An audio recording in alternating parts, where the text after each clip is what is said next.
Hello again, everybody. This is a video I've been wanting to do for a little bit, really since I started getting into this band. Um, I've recently become a big fan of Fountains of Wayne, which is a power pop group out of Wayne, Indiana. Their name derives from a fountain shop in Indiana where they sold like lawn ornaments and things, and the founding members, Chris Collingwood and Adam Schlesinger, thought it'd be a cool name for a band. So the name of the store was Fountains of Wayne. They named their group Fountains of Wayne. Best known probably for their song Stacy's Mom. A lot of people consider them to be a one-hit wonder of the 90s, early 2000s. But man, they've got a good catalog. Like most one-hit wonders that come and go, one-hit wonders I should say. Their back catalog is just so much better than what they're known for. I mean, it's just crazy how good Fountains of Wayne are. Like I love them, and of course Adam Schlesinger passed away last year due to COVID. He was only 52. He was the bass player and kind of semi main producer slash co-writer with Chris Collingwood, who's the lead singer, and they released. I should have written notes, but I believe six albums during their tenure as a band, including one album of B-sides and you know stuff, covers and things like that. I only have a few of their albums, and I was waiting to try to buy their full catalog before I did this video, but I listened to them again yesterday, and I'm just like, I can't wait. I just gotta tell people about them because they're so good and so underappreciated. The three albums that I have, this is their biggest seller. It's their third album, Welcome Interstate Managers, which has the big hit Stacy's Mom on it. It's 2003.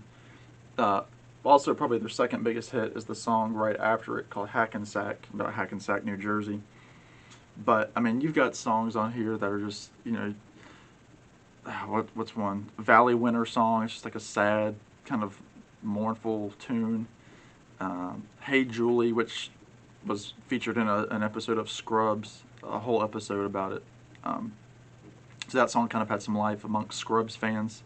Just a great song with a harmonica. I've actually played it myself as a cover. Hung Up on You was like a country with like a lap steel guitar. I mean, they go all over the spectrum. They obviously have influences with the Beach Boys, the Beatles. They also have a little bit of a punk element to them, but Peace and Love is a cool song. I mean, they're just I don't know. If you like just melodic pop music, if you like the stuff of the '60s. Like the Beatles or Beach Boys, that sort of thing. Check it out. Speaking of, I've got my Beatles mug, so Paul at Psycho's Platters will understand this episode is powered by coffee. Another album that they put out, Traffic and Weather, which was the follow-up to the previous album, Welcome Interstate Managers.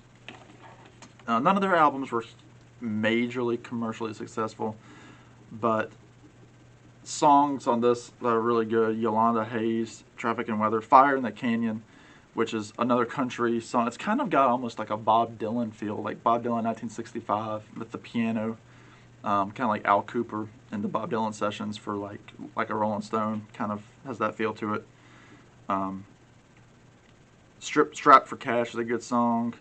New Routine I really like because they mention a bunch of cities and countries, and it's a fun song. But one of the towns that they mention is one close to where I'm from, so it's neat to hear local affiliations and songs, and you don't think that your hometown has any kind of place on the map, I should say. So, but this one is probably more, a little bit more of a. It's got those more country elements than Welcome Interstate Manager. They're not a country band by any means. Like I said, they're pop and they're from the Midwest, but they've got that sensibility of like that absorption factor where they can absorb a ton of different types of music and just play them all really, really well. So this is a good album too. It's from 2007, Traffic and Weather. And if I didn't mention it, Traffic and Weather, the title track is very good as well.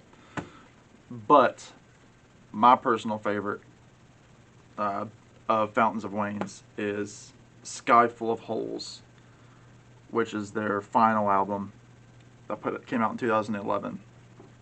The first song that I heard from them was the final song called Cemetery Yuns, and it's just like a marching, mournful song, kind of like you would hear like at a military style funeral, just like a drum kind of, rat tat tat kind of sound. It's just I think I want to say I heard it maybe on David Letterman back in 2011, and I was like, oh, that's a good song. Who are these guys? And then I realized that they were the guys that sang Stacy's Mom, a few years before, 8 years before, and I was like, that's the same guys. Like, this is a completely different style of song, and it should be fantastic. Like, they should be huge.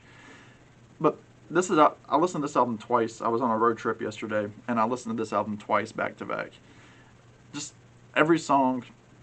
The Summer Place is the opening song, and if you want to get a taste of this album, watch their NPR Tiny Desk concert on YouTube. It's 4 songs, and 3 out of the 4 are from this album. And man, you can tell when they're doing that Chris Collingwood, the singer, and Adam on bass, you can tell that they're at odds with each other because they knew that they were about to break up.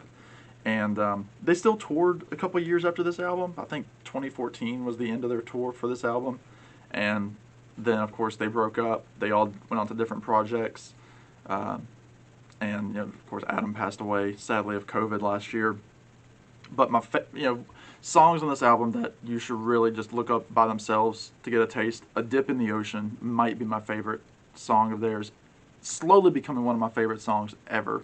It's just a happy summer song. Just breezy guitars, acoustic. There's some more acoustic bass to this, but it's still kind of jangle-ish pop. A road song, which is like their cliche song that they write on the road, between tour stops.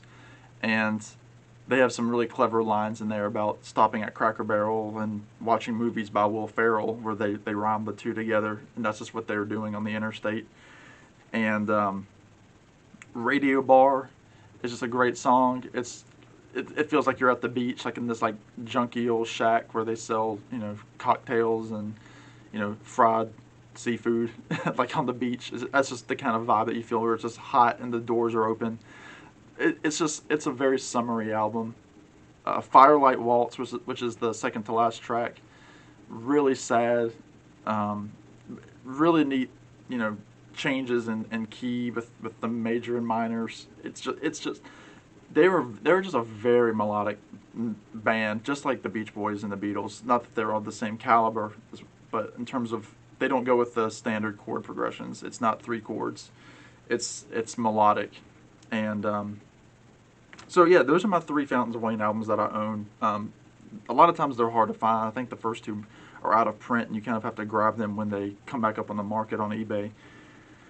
But this album right here, just to kind of stay in the same vein, because all of those guys in Fountains of Wayne, the 4 members, have all done projects. Adam wrote the theme song for That Thing You Do with Tom Hanks. Excuse me, my allergies have kind of been getting me today. This album came out in 2016. It is the solo album, essentially, of Chris Collingwood. And it's his band that he called them Look Park, but it's really Chris Collingwood's project. I heard this. It was an acoustic song that Chris did on one of the radio stations on YouTube. There's a video for it. But songs like Stars of New York, Breezy, Minor is the Lonely Key, You Can Come Round If You Want To is the song that made me fall in love with this album. And again, I listened to this album a couple of times yesterday as well. It's very much like a Fountains of Wayne album. You don't have Adam Schlesinger's harmonies on this album.